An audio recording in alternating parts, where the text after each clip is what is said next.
ኢንቨስት ኦን ዩርሰልፍ ራሳችን ላይ እንዴት አድርገን ኢንቨስት ማድረግ አለብን? በምን አይነት መልኩ ነው ኢንቨስት የምናደርገው? ስለዚህ ከኢንቨስትመንት አይነቶች ውስጥ ራስ ላይ የሚደረግ ኢንቨስትመንት በጣም ትልቁ ኢንቨስትመንት ነው ይባላል። ለዛም ነው ጂም ሮን ምን ይላል? if you work hard on your job you will make a living but if you work hard on yourself you will make a fortune ይላል። ምን ለማለት ነው? ስራ ላይ ጠንክረህ የምትሰራ ከሆነ ገንዘብ ታገኛለህ፣ ኑሮህን ትፈጥራለህ ይላል። ነገር ግን ራስህ ላይ ጠንክረህ የምትሰራ ከሆነ ራስ ላይ ኢንቨስት የምታረግ ከሆነ ፎርቹን ትገነባለህ፣ ሀብት ትገነባለህ እንደማለት ነው። ስለዚህ በህይወታችን ላይ ትልቁ ኢንቨስትመንት ማለት ራስ ላይ የሚደረግ ኢንቨስትመንት ነው። በማይንድ ሴታችን፣ በአስተሳሰባችን፣ በጤናችን ላይ፣ በግንኙነት እንዲሁም ደግሞ በእውቀታችንና በስኪል ላይ እንዲሁም ደግሞ ፊዚካሊ ይሆናል ሜንታሊ ስፒሪቹዋሊ መሻሻል ማለት ነው፣ ማደግ ማለት ነው። አንድ ሰው ራሱ ላይ ኢንቨስት ሲያደርግ ምን አይነት ተግባራዊ ነገሮች ናቸው የሚያደርጋቸው፣ በምን አይነት መልኩ ነው ራሱ ላይ ኢንቨስት የሚያደርገውን የሚለው ነገር ተግባራዊ ነገሮች አሉ። አንደኛ ላይ የምናገኘው ኢምፕሩቪንግ ዩር ኖውሌጅ እውቀታችንን ማሻሻል ማለት ነው። በምን አይነት መልኩ ነው እውቀታችንን ግን ልናሻሽል የምንችለው የሚለው ነገር ስንመለከት ደግሞ እውቀታችንን የምናሻሽልባቸው በጣም በርካታ መንገዶች አሉ። የመጀመሪያው መጽሐፎችን በማንበብ ነው። የተለያዩ መጽሐፎች አሉ በተለያየ ጉዳይ ላይ በተለይ እኛ ማወቅ አለብኝ በምንለው ዘርፍ ላይ የተለያዩ መጽሐፎች አሉ። በዛ ጉዳይ ላይ የተጻፉ መጽሐፎችን ማንበብ፣ ለምሳሌ የቢዝነስ መጽሐፍ ከሆነ የቢዝነስ መጽሐፎችን ማንበብ፣ ፖድካስቶች ከሆኑ የተለያዩ ፖድካስቶችን ማየት፣ የዩቲዩብ ቪዲዮዎችን ማየት። ዩቲዩብ ላይ በጣም በርካታ ሪሶርስ አለ። እነሱን በማየት ራሳችንን ማሻሻል እንችላለን። ወርክሾፖች ላይ በመገኘት ወይም በመሳተፍ አጫጭር ትሬኒንጎችን በመውሰድ ሰው እውቀታችንን ማዳበር እንችላለን። እንዲሁም ከዚህ በተጨማሪም ደግሞ ራሳችን ላይ ኢንቨስት የምናደርግበት ሌላው መንገድ ደግሞ የተለያዩ አዳዲስ ስኪሎችን ኢምፕሩቭ በማድረግ ለምሳሌ አንድ ሰው እያደገ ነው የምንለው ወይም ራሱን ኢምፕሩቭ አደረገ የምንለው የተለያዩ ስኪሎችን ሲማር ራሱ ላይ በተደጋጋሚ ኢምፕሩቭ የሚያደርጋቸው አዳዲስ ኒው የሆኑ ስኪሎች አሉ። ለምሳሌ የቴክኖሎጂ ስኪሎችን ማዳበር፣ የተለያዩ የቴክኖሎጂ አጠቃቀማችንን ማሳደግ ሊሆን ይችላል። ክህሎታችንን ማዳበር ሊሆን ይችላል። የኮሚኒኬሽን ስኪልን ዴቨሎፕ ማድረግ፣ ለምሳሌ የኮሚኒኬሽን ስኪል ወይም ደግሞ የግንኙነት የመግባባት ክህሎታችን ባደገ ቁጥር ስኬታማነታችን ወይም ደግሞ ውጤታማነታችን በዛው ልክ ከፍ እያለ አዳዲስ ቋንቋዎችን መማር። የሆነ ቋንቋ ማወቅ አለባችሁ። ያንን ቋንቋ መማር ያስፈልጋል። አንድ የውጭ ሀገር ቋንቋ እንግሊዘኛ ሊሆን ይችላል፣ አረበኛ ሊሆን ይችላል። የሆነ ቋንቋ መማር ያስፈልጋል። ራስ ላይ ከሚደረጉ ኢንቨስትመንቶች ውስጥ የመጀመሪያውን ደረጃ ይይዛል። ወደ ሁለተኛው እንሂድ። ቢውልድ ዩስፉል ስኪል ጠቃሚ ክህሎቶችን ማዳበር። ፕራክቲስ ስኪልስ ሪሌትድ ዩር ቪዥን ኦር ጎል ይላሉ። ከዓለማችን እንዲሁም ደግሞ ከራእያችን ጋር ተቀራራቢ የሆኑ ስኪሎችን መማር። ለምሳሌ እንደ ፕሮብለም ሶልቪንግ ችግርን የመፍታት የጊዜ አጠቃቀም፣ የአመራር ብቃት፣ ከሰዎች ጋር በቲም አብሮ የመስራት ችሎታ።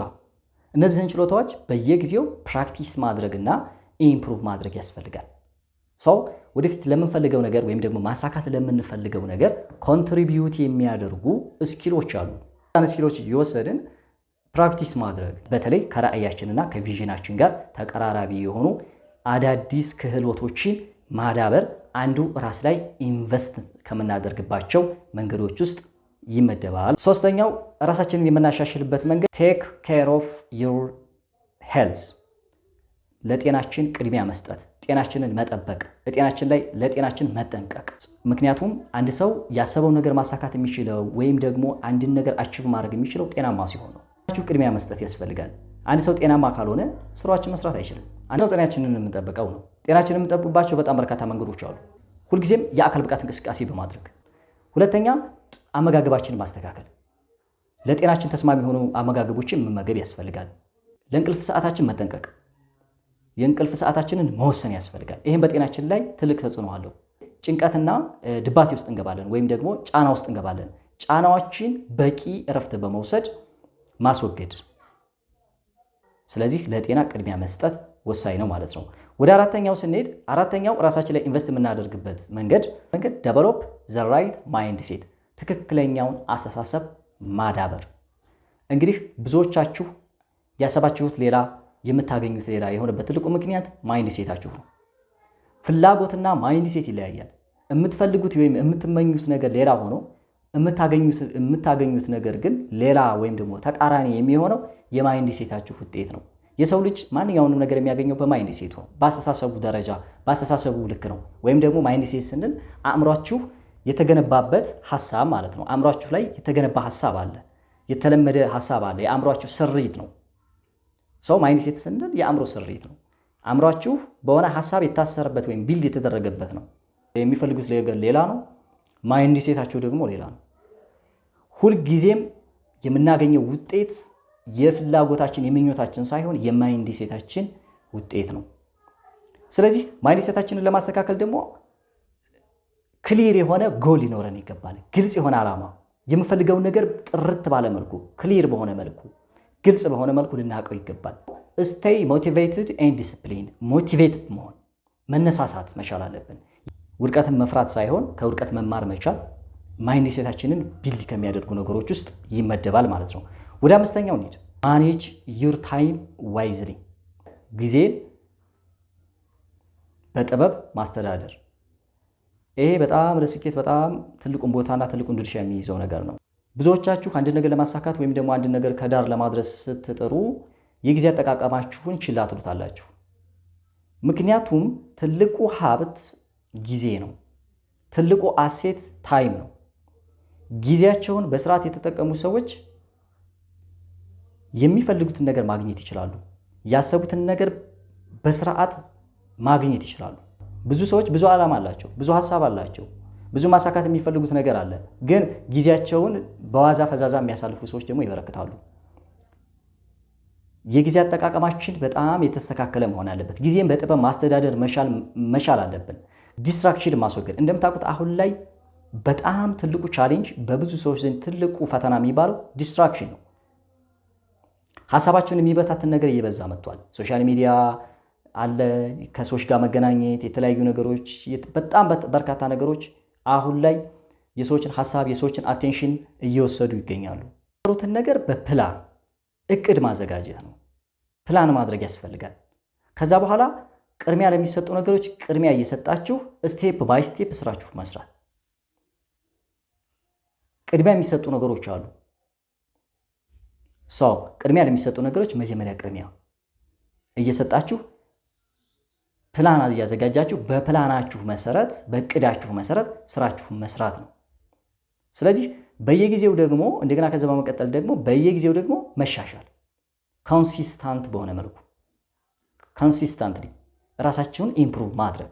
ስድስተኛው ራሳችሁን ኢንቨስት የምታደርጉበት መንገድ ቢውልድ ስትሮንግ ሪሌሽንሽፕ፣ ጠንካራ የሆነ ግንኙነት መመስረት። ጠንካራ ግንኙነት ሊኖራችሁ ይገባል ከሰዎች ጋር። ምክንያቱም አሁን ላይ ስኬታማ የሚሆኑ ሰዎች ኮኔክሽን ያላቸው ሰዎች ናቸው፣ ኔትወርክ ያላቸው ሰዎች ናቸው። ይጠቅሙናል ከምንላቸው ሰዎች ጋር በመገናኘት ኮኔክሽን በመፍጠር ወይም ኮሚኒኬሽን በመፍጠር ከነሱ መማር ሊሆን ይችላል። የሚጠቅሙንን ሰዎች መርጠን ከዓላማችንና ከእቅዳችን ጋር ይሄዳሉ፣ ከዚህ ሰው ብማር ለውጥ አመጣለሁ የምትሏቸውን ሰዎች ቴክ ታደርጉና ትለዩና ከዛ በኋላ ከነሱ መማር ያስፈልጋል።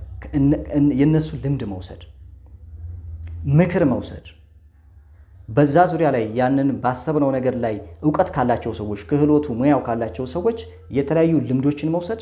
ስለዚህ አብሮ መስራትን መለማመድ፣ ኮላቦሬሽን መፍጠር፣ ከሰዎች ጋር ኮላቦሬት መፈጥሮ ስራዎችን መስራት፣ በቲም መስራት። ይህን የምናደርገው ደግሞ ስትሮንግ ሪሌሽንሽፕ ቢልድ ስናደርግ ነው። ስኬት የኔትወርክ ጉዳይ ነው። እንደውም አንዳንድ ጊዜ ሰክሰስ ኢኳል ቱ ኔትወርክ ስኩዌር ይላሉ አንዳንድ ሰዎች። ሰክሰስ ወይም ስኬት የኔትወርክ ብዜት ነው። ይሄ ሌላው ራሳችን ላይ ኢንቨስት ከምናደርግበት ቴክኒኮች ውስጥ አንዱ ነው፣ ወይም ደግሞ ዌዮች ውስጥ አንዱ ነው። ሰባተኛውና የመጨረሻው ሪፍሌክት ኤንድ ኢምፕሩቭ። እድገትህን በየጊዜው መገምገም። ምን ላይ ደርሻለሁ? ምን አይነት ለውጦች አሉ? ከዛሬ ወር በፊት የነበረኝ አቋምና አሁን የነበረኝ ምን ጨምሬያለሁ? ከትላንትናው ዛሬ ምን ጨምሬያለሁኝ? ከአምናው ዘንድሮ ምን አይነት ስኪሎችን ዴቨሎፕ አድርጌያለሁ? ምን አይነት መሻሻሎች አሉ?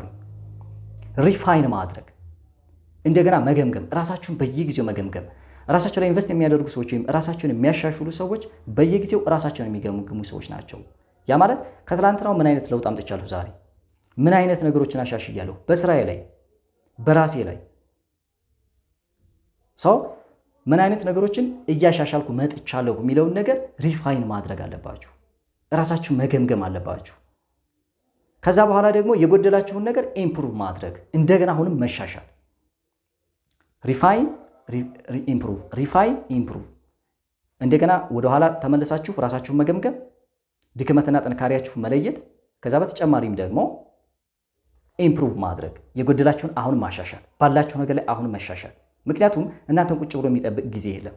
እናንተ ባልተሻሻላችሁበት ሁኔታ ሌሎች ያሻሻሉ ማለት አይደለም። ሌሎች ሰዎች ከእናንተ በላይ እየተሻሻሉ ነው። ስለዚህ ኮምፒቴቲቭ አለ።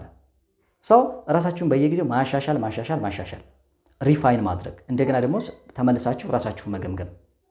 ይሄ ሌላው ስኬታማ እንድትሆኑ ወይም ራሳችሁ ላይ ኢንቨስት የምታደርጉባቸው መንገዶች ናቸው ማለት ነው።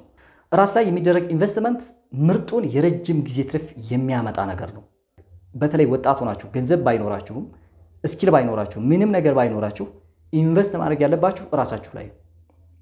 ራሳችሁን በየጊዜው ማሻሻል፣ ማሳደግ፣ አዳዲስ ክህሎቶችን ማስተማርና አዳዲስ ቋንቋዎችን ባስተማራችሁት ቁጥር ነገ ላይ ወደ ገንዘብ ተቀይሮ ወይም ኢንካም ፈጥሮ እናንተን የኢንካም ሶርስ ያመጣላችኋል ማለት ነው። ስለዚህ ትልቁ ኢንቨስትመንት የሚባለው ራስ ላይ የሚደረግ ኢንቨስትመንት ነው። ራሳችሁን በየጊዜው ማሻሻል ይኖርባችኋል ማለት ነው። እንግዲህ የዛሬው ቪዲዮ ይህን ይመስላል። በሌላ ጊዜ በሌላ ቪዲዮ እስከምንገናኝ ድረስ ሰላም።